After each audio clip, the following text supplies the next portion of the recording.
Do you ever click with a book series so much that it becomes part of your personality for the rest of the year? Today's video, I will be focusing on creating a doll based on the book series Once Upon a Broken Heart of the protagonist Evangeline Fox. The reason I actually ended up picking up this series to begin with was because of the really lovely art I was seeing on Instagram of the characters in the book. So that's been a big inspiration for how I wanted to go about designing this doll as well. Kind of going forward with this project, I thought back to some of my favorite art pieces and tried to incorporate them a little bit in how I approached the design for Evangeline. I also wanted to pull some inspiration from the really lovely Indonesian covers. They've got a real sort of dark fairy tale vibe with a lot of frills, a lot of intricate details.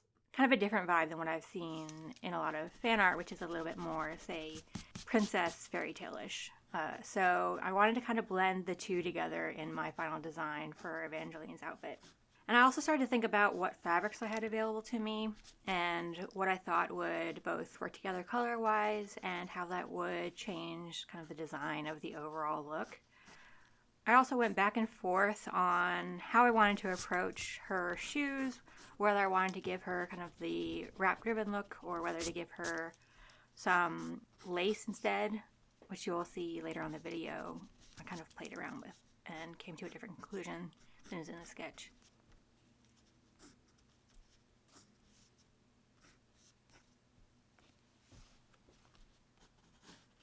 And I also wanted to give her a little headband to be a little bit reminiscent of the veil that she wears in the Indonesian covers,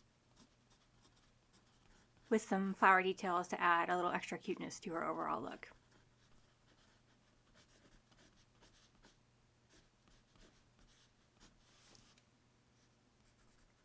And of course, Evangeline frequently wears dresses that have little fox details in reference to her favorite fairy tale, The Ballad of the Archer and the Fox. So I wanted to make sure to include that in the final design as well.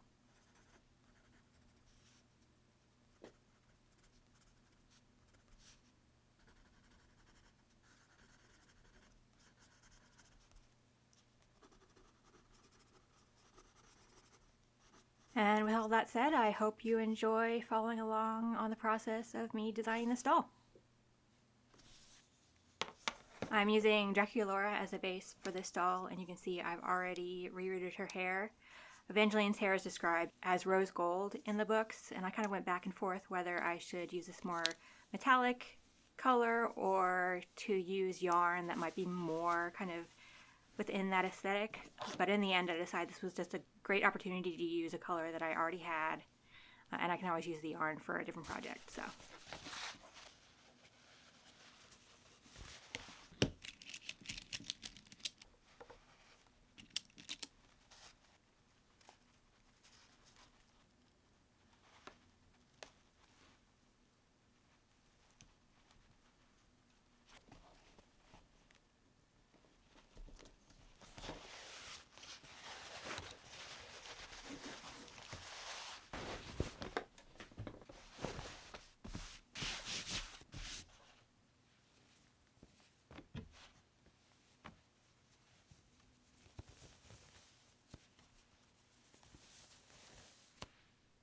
So one of the challenges with using Draculaura as a base is her very pink skin tone. So I decided to mix up my own color with some pastels that I've previously ground down to a powder and kind of mix those together so I can get something very specific that I think will work for muting the pinkness of Draculaura's skin.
I've used this other powder pretty frequently with other dolls, but what I found when using it specifically on Dracula is it's a little bit too yellow for her skin. So it just comes off as clashing a little bit with the undertone whenever I've used it. It works fine for like pale skinned Ever After High dolls, but I think I needed to be a little bit more, a little paler and a little pinker in order to work for Dracula.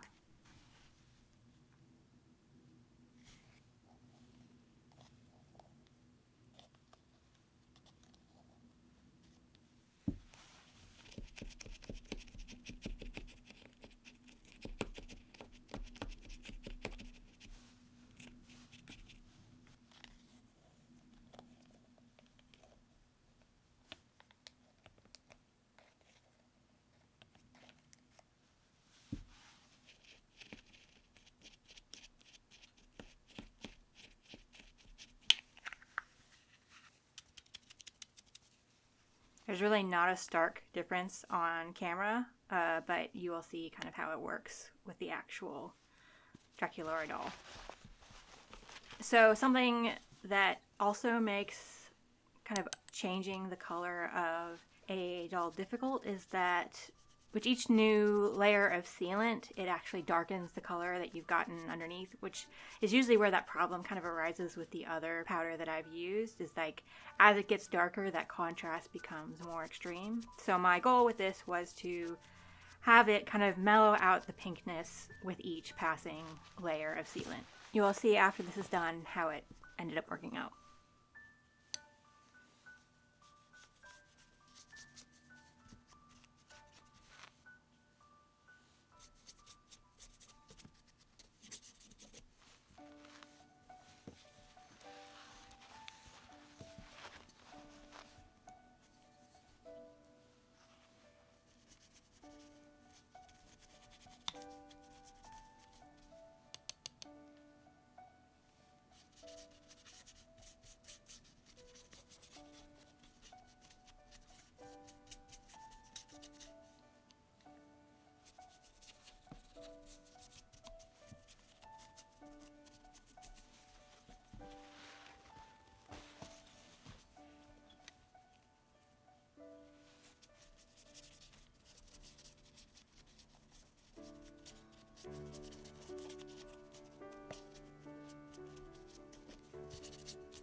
So now you can see this is after a number of layers of just the pastel powder and multiple layers of sealant.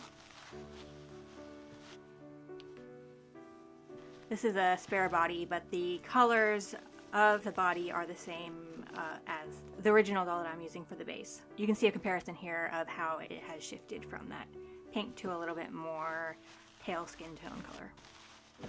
And from here I will move on to the face-up.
So now we'll get to see how it looks with her hair uncovered.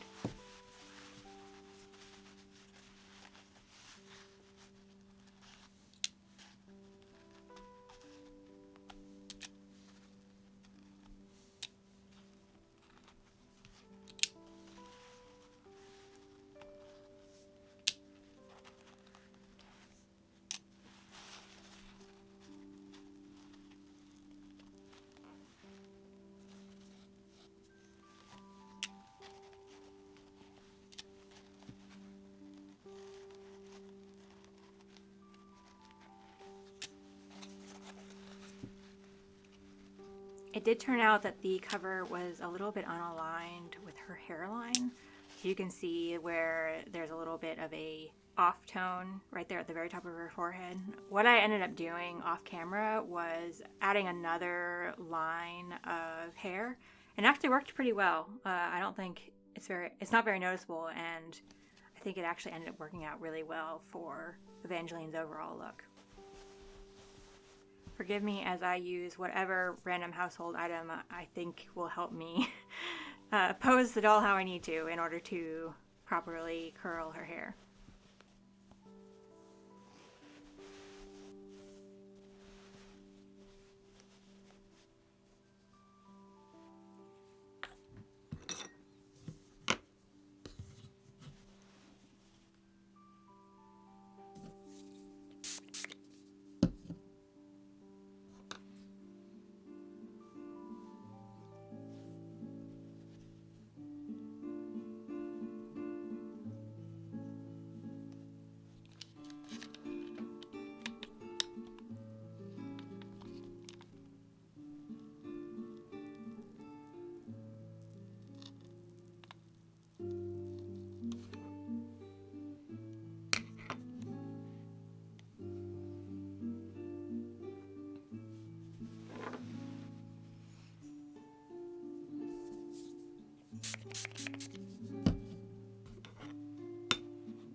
So I did a few tests for how I was going to do the little foxes on her dress.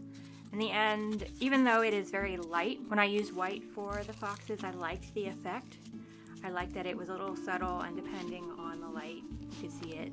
So it might be a little bit hard to see as I am adding the details, depending on kind of how the light is shining on the dress.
And then Evangeline's little herbies.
Alright, so here's a little experiment.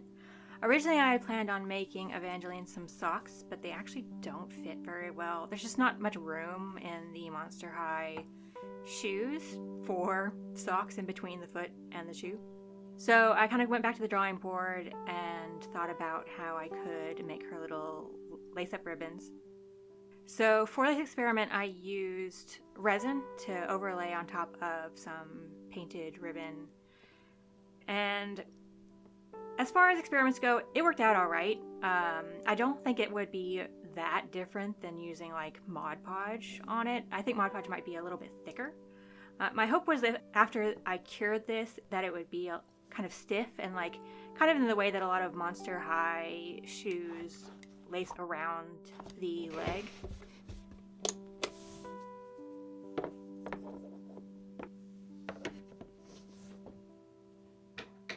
It functions. It was one hard to cut off of the actual doll. And I did end up making little snaps for the back to help keep it in place.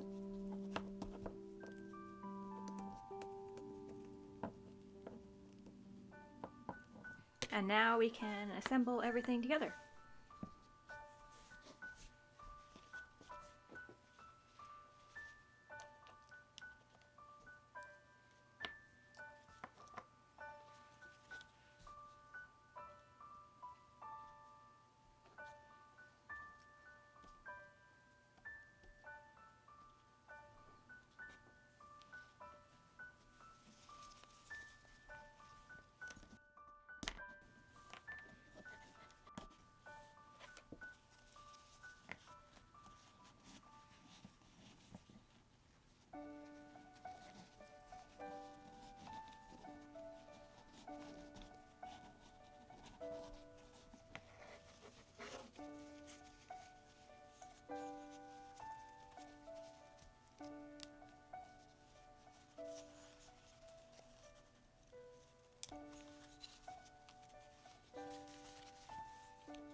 here she is, all complete.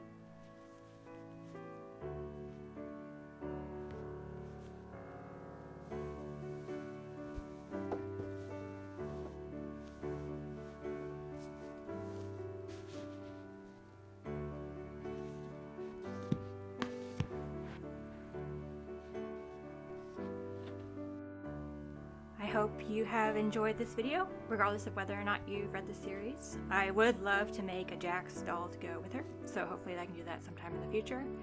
If you like this video, make sure to give it a like, comment, subscribe, so I know if you would like to see more.